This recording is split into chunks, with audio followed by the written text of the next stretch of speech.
Hello friend, इस video में हम इंडियन कॉन्स्टिट्यूशन के टोटल 12 शेड्यूल्स को के इम्पोर्टेंट पॉइंट को ट्रिक के माध्यम से समझेंगे। इसके प्रीवियस वीडियो में हमने पार्ट्स और इम्पोर्टेंट आर्टिकल के बारे में डिस्कस किया था। तो अभी अगर हम 12 शेड्यूल्स को ट्रिक के माध्यम से देखें तो ट्रिक क्या है? Tears of old PM. तो इसमें टी का मतलब टेरिटरी एंड स्टेट्स के बारे में बताया गया फर्स्ट शेड्यूल में। दूसरे शेड्यूल में क्या है? इमोल्यूमेंट्स के बारे में बताया, परिलब्धियों के बारे में बताया गया।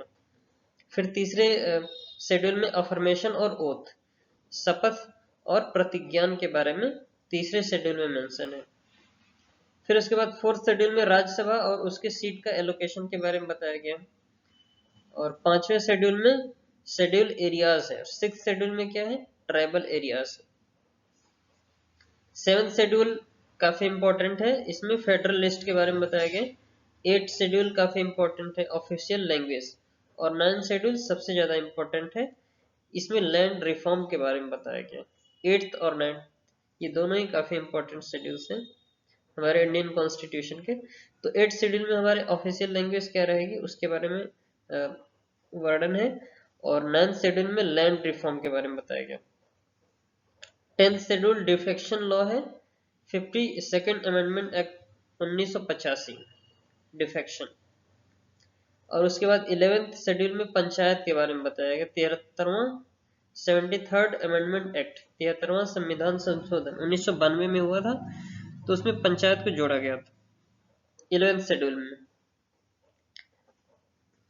फिर उसके बाद म्यूनिसिपैलिटी जो होता है, नगर निगम जैसे, तो वो 74th अमेंडमेंट एक्ट 1992 में किया गया। तो इसको 12वें शेड्यूल्स में ऐड करिएगा। पहले टोटल 8 शेड्यूल था जब संविधान बना था, तो फिर बाद में अमेंडमेंट के थ्रू 4 शेड्यूल और ऐड किए गए हैं। ये लास्ट वाले है ना, लैंड रिफॉर्म, डिफेक्शन, पंचायत और म्यूनिसिपैलिटी। तो ये चारों शेड्यूल्स अलग से ऐड किए गए हैं।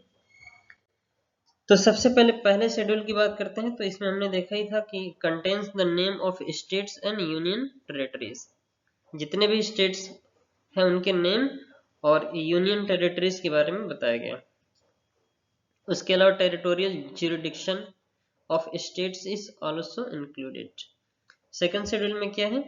The provision of relation to allowance privileges amendments. तो जो भत्ते हैं, जैसे कि सैलरीज भत्ते, उसके बारे में बताया गया। फिर उसके अलावा president of India, the governor of Indian states, इन सब की सैलरीज भत्ते क्या रहेंगे, प्रिविलेजेस क्या क्या प्रोविजंस हैं, इनसे रिलेटेड बहुत सारी चीजें सेकेंड शेड्यूल में मेंशन है। President, governor, speaker of Lok Sabha, deputy speaker of Lok Sabha, chairman of Rajya Sabha and deputy chairman of Rajya Sabha, speaker and deputy speaker of legislative assembly. जो इंडियन स्टेट्स में लेजिस्लेटिव असेंबली होती है, तो कई स्टेट्स में बाइकैमरल लेजिस्लेचर होता है ना, अपर और लोअर हाउस दोनों होता है। इस तरीके से चेयरमैन एंड डिप्यूटी चेयरमैन की बात करते हैं तो ये भी इसमें शामिल है। जज ऑफ सुप्रीम कोर्ट के अलाउंसेस और प्रिविलेजेस क्या रहेंगे, उसके अलावा जज of high court, controller and auditor general of India. तो इन सारे जितने भी इसमें सारे पोस्ट या फिर जितने भी मंत्रालय हो गए, उसमें वो सारी चीजें सेकेंड शेड्यूल में बताया गया। थर्ड शेड्यूल में क्या है? It contains the form of oath and affirmation. तो जो शपथ होता है, शपथ और प्रतिज्ञान, उसके बारे में यूनियन मिनिस्टर ऑफ इंडिया,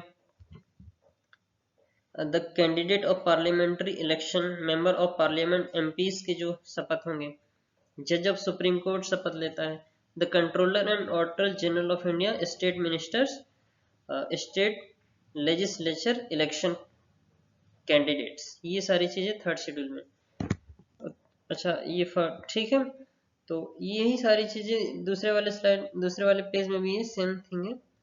फिर उसके बाद फोर्थ शेड्यूल की बात करते हैं। तो it includes provision on how seats in the Rajya Sabha would be distributed to the states and union territories. तो राज्यसभा की सीट का डिस्ट्रीब्यूशन के बारे में फोर्थ शेड्यूल में मेंशन है। It contains provision, fifth schedule की बात करें तो provision relation to the administration and control of schedule areas and schedule tribes.